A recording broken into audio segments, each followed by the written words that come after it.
எல்லாருக்கும் வணக்கம். இந்த வீடியோவில் வந்து சௌந்தரிய லஹரி அப்படின்றத பற்றி சொல்லலான்னு இருக்கேன்.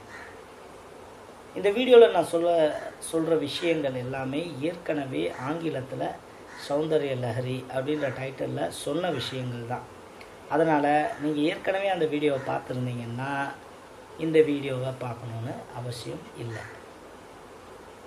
அதுக்கு முன்னாடி இந்த வீடியோ வந்து இந்து மதத்தோடையும் இந்து மத தெய்வங்களோடையும் தொடர்புடைய வீடியோ. அதனால் இதை பற்றியெல்லாம் உங்களுக்கு தெரிஞ்சுக்கணுன்னு அவசியம் இல்லைன்னா இதுக்கு மேலே இந்த வீடியோவை பார்க்க வேண்டாம். சௌந்தரிய லஹரி. சௌந்தர்யம் என்றால் அழகு, லஹரி அப்படின்னா அலைகள், அழகான அலைகள் என்பது தான் இந்த பாடலின் அர்த்தம். இந்த பாட்டு நமக்கு எப்படி கிடைச்சது அப்படின்னு பார்த்தா, ஆதிசங்கரர் சிவபெருமானை பார்ப்பதற்காக கைலாயம் நோக்கி போய்கிட்டு இருக்கார்.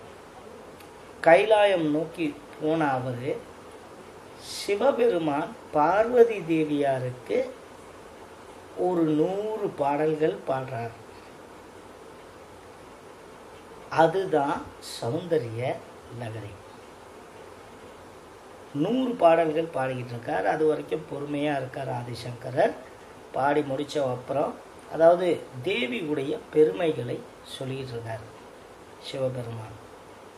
அதில் முதல் பாடல்லையே அது வந்து என்னென்னா, சக்தி இல்லாமல் சிவம் இல்லை அப்படி என்பதை குறிக்கக்கூடிய அர்த்தத்தை கொடுக்கக்கூடிய ஒரு பாடல். இப்படி 100 பாடல்கள் அவர் பாடுறார். அதை ஓலைச்சுவடியாக உமையன்னை எழுதிக்கிறாங்க. அப்படி எழுதிட்டு இருந்தால் இவர் வெயிட் பண்ணுறாரு. அதுக்கப்புறமா போய் சிவபெருமானையும் பார்வதியையும் நோக்கி வணங்குறாங்க. அப்படி வணங்கும்போது சிவபெருமான் மட்டும் இல்லை, எந்த கடவுளாக இருந்தாலும் நமக்கு முன்னாடி காட்சி அளித்து அவங்களா வந்து காட்சி அளித்தாலும் சரி, இல்லை நம்மளாக அவங்க கிட்ட போனாலும் சரி, அவங்க ஏதாவது கொடுத்தாகணும். அதுக்கு பேர் வரம்னு சொல்லுவாங்க. வந்தால் ஏதாவது கொடுத்தே ஆகணும் அவங்க.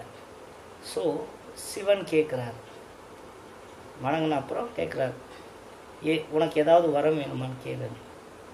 இவர் ஒன்றும் சொல்லலை, எனக்கு ஒன்றும் வேண்டாம் இறைவா, உங்களுடைய அன்பே போதும்.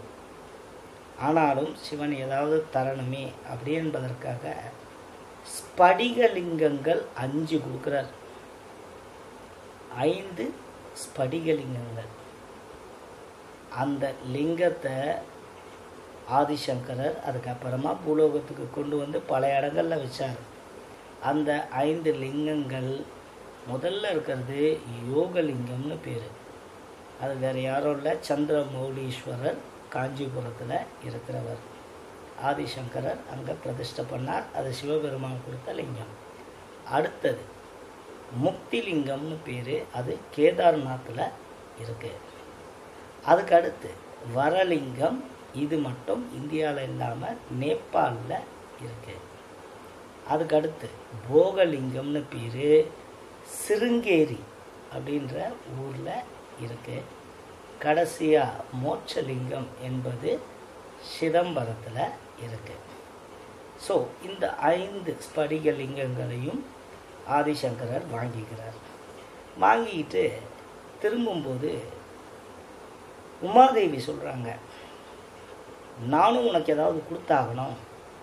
இந்த இறைவனை பாடின பாடல்கள் 100 பாடல்கள் இந்த வச்சுக்கோன்னு ஓலைச்சுவடியை கொடுக்குறாங்க. அதையும் வாங்கிக்கிட்டு நமஸ்கரிச்சுட்டு வரார். வர வழியில் வெளியில் வந்த உடனே சிவபெருமானுக்கு செக்யூரிட்டி ஒருத்தர் இருக்கார்ல, யார்? நந்தி தேவர். வழி மறைச்சி கேட்குறார், கையில் என்னங்க? இந்த பக்கம் 5 லிங்கம், இந்த பக்கம் ஓலைச்சுவடி. அந்த லிங்கங்கள் ஓகே, ஆனால் இந்த ஓலைச்சுவடி இதில் இருக்கிற விஷயம் வந்து தேவலோகத்துக்கு மட்டுமே தெரிய வேண்டிய விஷயம். இதை நீங்கள் பூலோகத்துக்கு கொண்டு போக அனுமதிக்க மாட்டேன்னு சொல்லி அதை பிடிச்சி பிடுங்குறார். அந்த ஓலைச்சுவடியை இழுக்கிறார். இப்போ ஆதிசங்கரர் அம்மா கொடுத்ததாச்சேன்னு சொல்லி விடாமல் பிடிச்சிக்கிறார். டைட்டாக பிடிச்சிக்கிட்டு இருக்கும்போது நந்தி தேவர் இழுக்க இங்கே கொஞ்சம் போயிடுச்சு, அங்கே கொஞ்சம் போயிடுச்சு. ஆதிசங்கரர் கையில் இருந்தது முதல் 41 பாடல்கள் அடங்கிய ஓலைச்சுவடி. மீதி 59 நந்தி தேவர்கிட்ட போயிடுச்சு. தர முடியாதுன்ட்டார். உடனே என்ன பண்ணுறதுன்னு தெரியாமல் ஆதிசங்கரர் திரும்ப உமாதேவியை போய் பார்க்குறாரு. அம்மா, இந்த மாதிரி ஆயிடுச்சுமா, நீங்கள் கொடுத்ததை அவர் விட மாட்டேங்கிறார் கொண்டு போக பூலோகத்துக்கு அப்படின்னா. அப்போது அன்னை சொல்கிறாங்க, சிவபெருமான் அருள்ன அந்த முதல் 41 பாடல்கள் அப்படியே இருக்கட்டும், மீதி 59 பாடல்களை நீயே எழுது, நீயே பாடு அப்படின்ட்டு வரம் கொடுத்துட்றாங்க.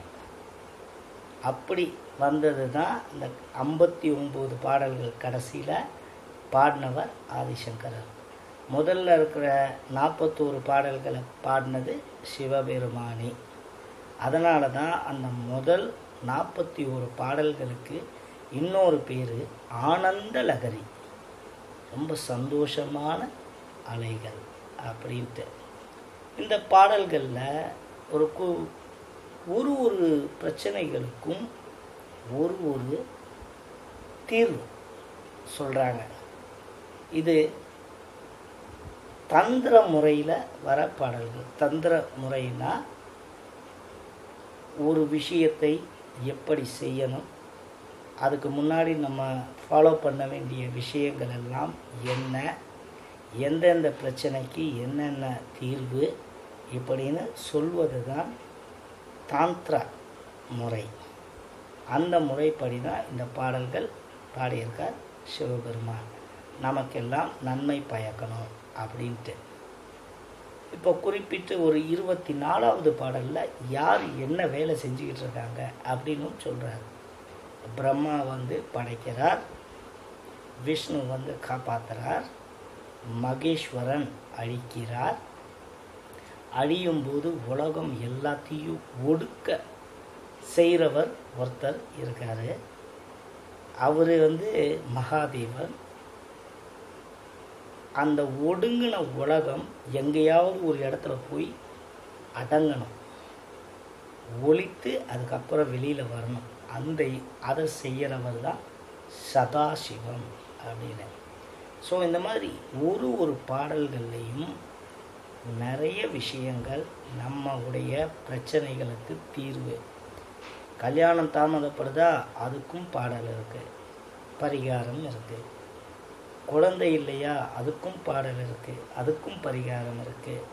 வேலையில் முன்னேற்றம் வரணுமா, இல்லை கடன் தொல்லை ஒழியணுமா, எல்லாத்துக்குமே இந்த சௌந்தரிய லஹரியில் 100 பாடல்களில் நம்ம பிரச்சனைகளை எல்லாம் ஒரு முடிவு சொல்கிறாங்க.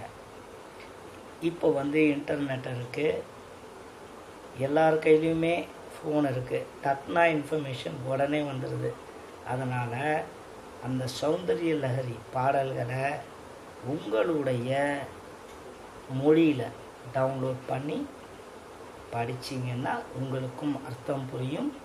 நீங்களும் அதை வாழ்நாளில் கடைபிடித்து உங்கள் பிரச்சனைகள்லாம் நீங்களே தீர்த்துக்கலாம் இறை அருளால்.